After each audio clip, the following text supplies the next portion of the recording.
Hello and welcome back to another video on our climb to 2000 ELO.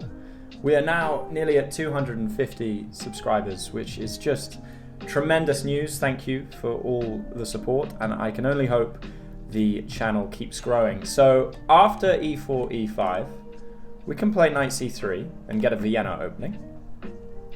And now black has numerous tries, but we will wait to see what our opponent plays. Okay, bishop c5. So I'm going to play bishop c4 here, hoping for knight c6.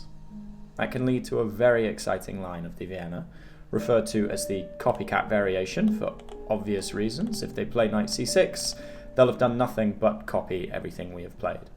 Okay, so our opponent goes for queen h4, targeting the f2 pawn. Their bishop is also targeting the f2 pawn. So if I play a silly developing move, like knight to f3, trying to hit the queen, I'm actually just going to hang mate here, and that's not good at all. So what can I do to defend against this? Well, one easy way to deal with this would be to simply play g3. That attacks the queen, and it kind of blocks the queen's access to the f2 pawn. But I'm also thinking about maybe playing queen f3, after which my opponent would likely develop the knight to f6 to develop a piece, but also block my view of f7. But if I play g3, I have to ask myself where my opponent's queen is going to go. There aren't many good squares. This diagonal is well looked after by my own queen, and if anywhere on this diagonal, then I'm about to win a tempo on my opponent by pushing this pawn and hitting it with my bishop.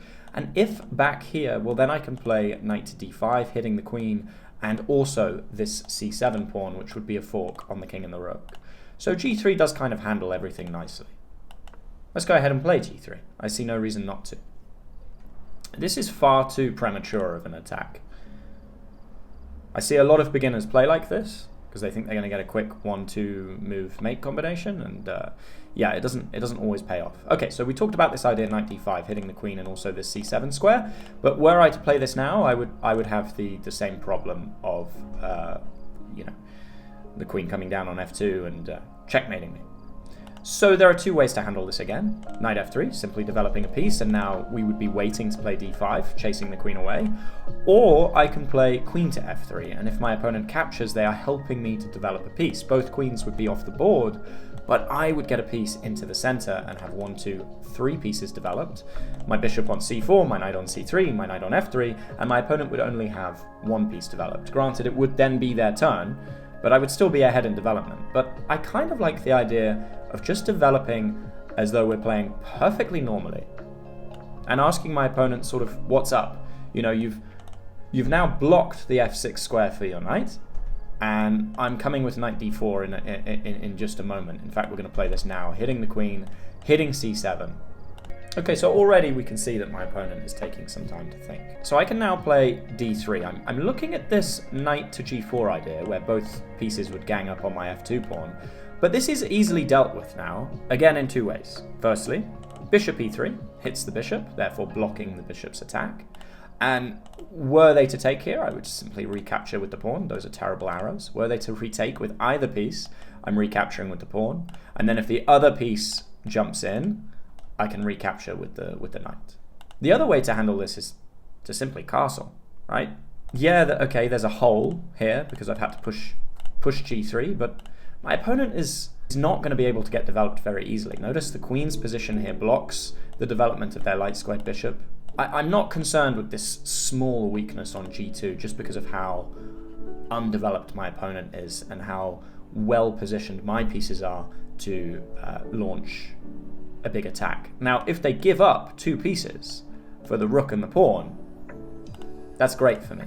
That is an option, to take here, and I take back with the rook, and then they take my rook, and they gain a rook and a pawn for 2 pieces. But in most cases, 2 pieces is better than a rook and 2 pawns. A rook and a single pawn, sorry. Why did I say 2? A rook and a single pawn. Now I'm already threatening this. Attacking f7, attacking h7, should my opponent castle, and revealing an attack on my opponent's knight, which could be easily defended by a simple advancement of the d-pawn. The bishop would then look after the knight. But again, look at the placement of their queen. They're preventing the progress of this pawn and therefore they will not be able to defend this knight easily. They would have to play a move like f5. Excuse me, I cannot draw arrows today. f5 or h5 to hang on to the knight. Both of which aren't very pretty. You really don't want to be bringing your queen out so early in the game. Okay, so this is an attack, threatening my knight.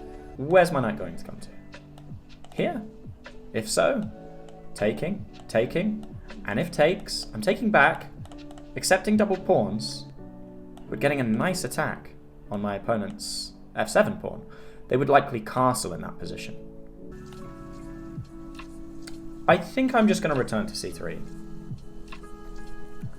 My opponent will probably come back to f6 with their queen and run into bishop to g5, hitting the queen like this. At which point, I imagine they might step over to g6. Okay, so we see the sacrifice. This is not good for my opponent. Now, materially, it is equal, but I would much rather have two pieces than a rook and a pawn, especially with open lines like this on my opponent's king, when my opponent's king is uncastled. Now, let's say they castle, okay? Well, then I'm playing knight g5, queen h5. All right, this is a one-move threat. Yes, you're checking me, but at the cost of helping me to develop. You can't actually do anything here, so you're just helping me get a piece into the game. Now I'm ready to play knight g5, attacking f7 twice, get my queen to h5, so that if you castle, h7 is immensely weak, and you're going to be in big trouble. So let's see how my opponent plays now. They might try and, I don't know, sneak in here, looking to take this pawn, at which point I might just very well give them the pawn, but I could also play rook to b1, just holding onto it like this. The reason I could perhaps give it away is that maybe I have a strong attack over here on my opponent already. Okay, so yes, now we see the double attack on the f7 pawn, and if my opponent checks me on f6, king g2 is helping me. It's aiding me in getting my king to safety, which is what I want. I could also, honestly, just play queen f3 there and trade like this, eventually drop the king back and swing my rook over to f1. But there's no need for a queen trade. I think my queen will be more useful on h5, especially once my opponent's king has castled. So I may be expecting something like castles, queen h5, h6, dropping the knight back, and then the queen and the knight see this square, so then maybe d6. Okay, d5 now, immediately. So this is a slight miscalculation. My opponent drops the pawn, and now the knight returns to d5 with pressure on the queen and the c7 square again, opening up the center when your opponent's pieces are more developed than yours. Notice I cover f6 as well as hitting the queen, as well as hitting c7. This kind of confines the queen to the 7th rank. There aren't many prospects elsewhere. And now I'm going to get a pretty raging attack going on my opponent's king. They are uncastled, exposed in the center of the board. My own king's safety is not ideal here, but 1, 2, 3, 4, soon to be 5 pieces developed, and my opponent has 1, 2, 3, 4 pieces undeveloped, and a queen that is being chased around. I think the easiest way to handle this is just to play queen h5, double attacking h7 and f7. So if they castle, they're in for a rude awakening, and if they don't castle, they're in for a rude awakening. This is not a comfortable position for my opponent by any means. So I'm just looking at what my opponent has along this diagonal, a check here.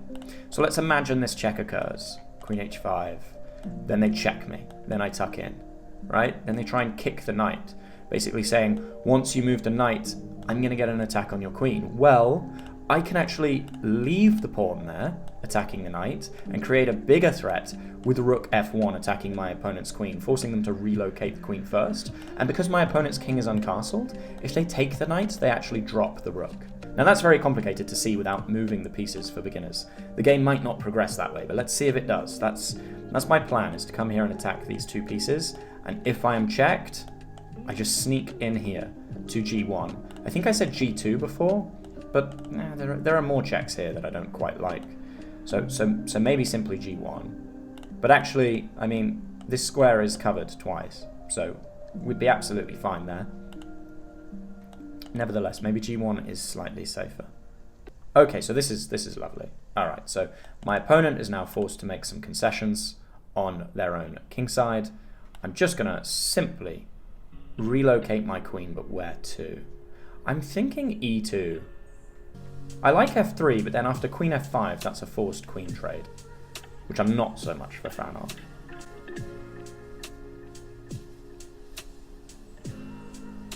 Let's leave the queen here, and that's why I want to play queen E2. Queen F5 check, we're going to step here, and we're going to try and exploit this. There was maybe some other tactic I could have played there, sacking my queen before picking up their queen. Probably not, but also time is of the essence, so I want to get moving if I can.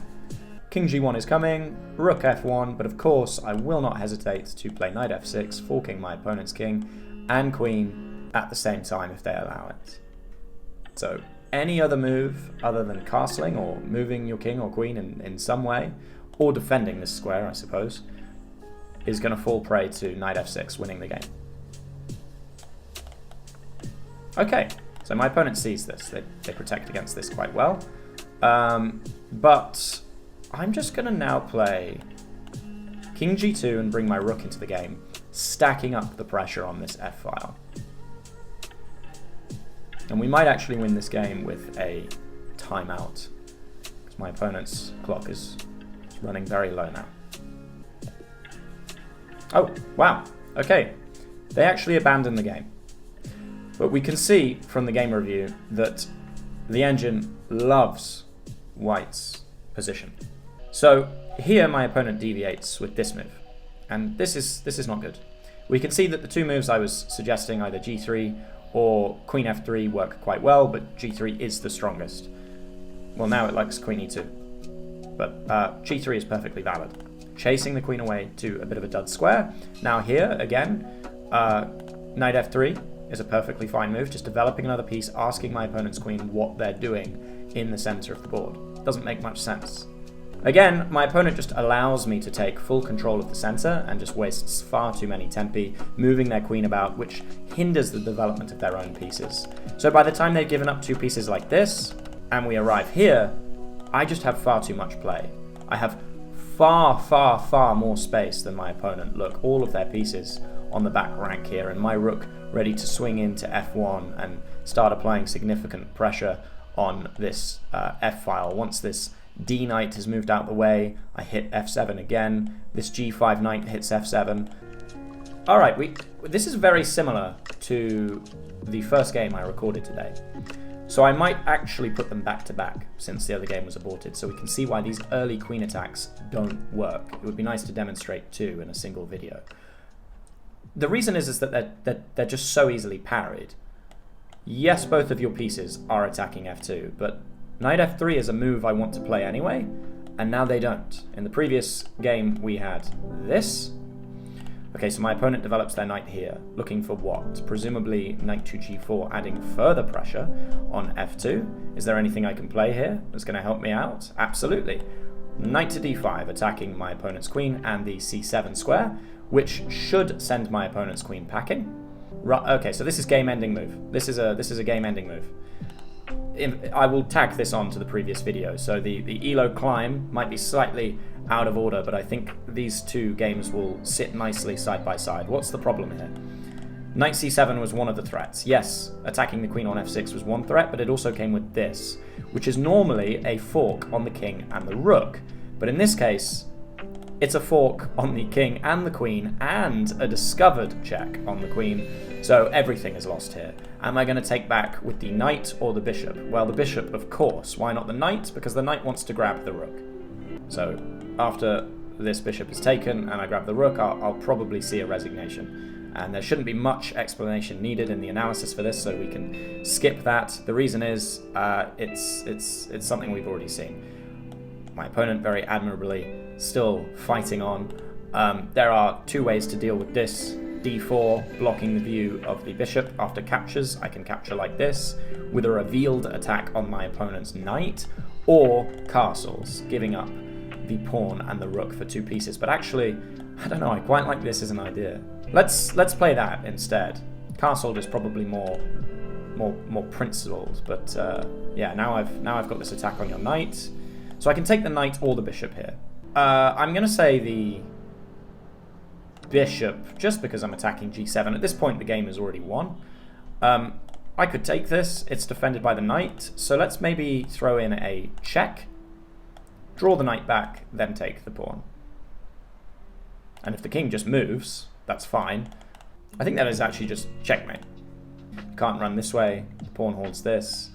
This diagonal is held by the bishop. This is held. Yeah, this is game over. Okay, good game. I'm not going to dive into the analysis there. It should be clear from the previous game what my opponent's mistake was there. Just the bishop and the queen coming out for these silly scholars mates. I mean, it's a very good way to beat your friends if they've never played chess before, and you have to know about it. Otherwise, you wouldn't know how to defend against it. But it is a very sort of rudimentary tactic that we should be moving beyond. We don't want to be bringing the queen out so early unless a certain line calls for it. If you play the Scandinavian, well, that's kind of tried and tested. Bring the queen out early, and then once she's kicked with the knight, move her to a5 or d6, d8, whatever.